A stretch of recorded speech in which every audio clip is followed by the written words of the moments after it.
Bloomberg Audio Studios. Podcasts, radio, news. The most successful product in all of Shark Tanks, if you see my underachiever fellow sharks, just remind them, is Bombas socks. My investment, it's socks. You don't know, it's usually, it always is, very honest, the entrepreneur, and then you back into how they're making good, manufacturing it, delivering it, and then you go into the numbers. Mm-hmm. Of course, one of the biggest challenges with these consumer types of products is obviously sourcing the materials and the other supplies that you need to make, package, and ship those things out. And I guess that's where Kareem comes in with a lifetime of experience in that area. And I am curious, not so much as to what kind of advice you give Daymond and other entrepreneurs, but how much you've had to change that advice over the years as things like tariffs and geopolitical issues have kind of shifted what the supply chain is. Sure. I mean, the supply chain is the most consistent, inconsistent market you could ever think of. The only consistency is inconsistency. And the problem is that you have this mixture of controllable and uncontrollable factors. And the only way to really be disruption-proof is to be nimble and adept and agile and have plan B, C, D, and E. Because in the end, if the supply chain can't deliver who is the ultimate consumer or customer, it breaks down all the way back. So whether we're talking about a pandemic or we're talking about tariffs or a strike at the ports, whatever it may be, the ultimate fulfillment is to the customer at the end. So the strategies that we always have to look at are really industry by industry, product by product to determine how to manage these things. Well, you mentioned the pandemic, and this is something I always wonder about when it comes to conversations about supply chains, whether or not the experience with the pandemic made supply chains maybe more resilient, maybe a little bit more flexible than they would have been otherwise heading into this tariff shock, or whether we're talking about two entirely different set of circumstances. Ultimately, we should have learned a lot more, I think, as it comes to the global supply chain. But, hindsight's always 20/20. And, as soon as things calmed down, everybody just kind of turned their attention to what was most in front of them. And in doing so, you lose some of those fundamentals and those ideas, which is how to be robust, how to be resilient, how to have your alternatives in place. And that ends up being the biggest level of disruption because you have all your eggs in one basket and things change. And then how do you basically accommodate those changes?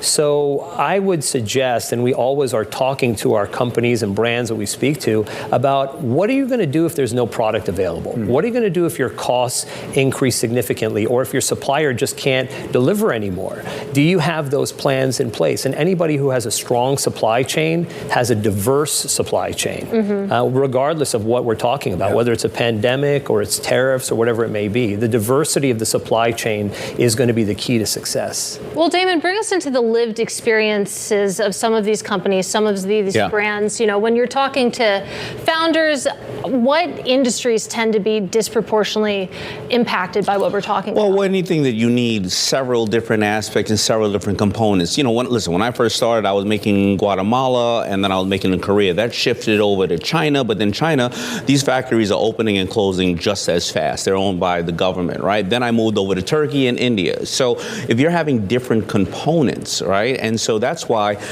I had reached out to find somebody like a Kareem. I actually found Kareem because I don't have time to deal with all that, right? And that's the problem when you are somebody who's building a brand.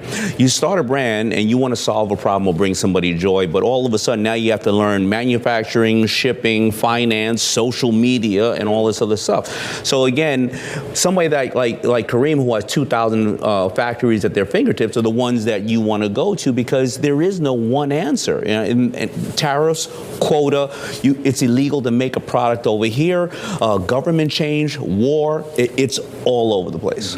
I mean, one interesting thing that's come out of this, though, Kareem, and we talked a lot about this on this show back during the pandemic when all the supply chains basically got disrupted, was this idea that companies now and executives had to really start to think a lot harder about the supply chain. Yes. And to a certain extent, it almost ended up being a silver lining as companies that never really thought about it, all of a sudden we're finding ways to innovate, finding ways to be more creative. Has that stuck?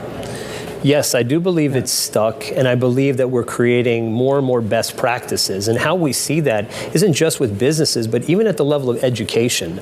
Look at how many universities now are offering supply chain management degrees and master's programs, so on. We have generations of supply chain professionals that are learning from the issues of the past. Daymond, I'm really curious what you're seeing on the consumer level. We keep talking about how prices, maybe the rate of change is slowing down, but absolute price is very sticky. What are you seeing when it comes to consumer health, especially as we head into the holidays? Well, we saw the shift where you can buy things directly from the the maker. At the end of the day, now when you're buying it overseas, you're getting, 20, 30, 50% increase. But if you're dealing with big box stores and they say, I'm not selling this to my consumer more than $9.99. That's your problem. And if you don't want to do it, I'm going to find somebody else who's going to do it cheaper with a bigger smile. So they don't want to pass that on to the consumer at the end of the day when you're dealing directly with big box retailers or retailers in general.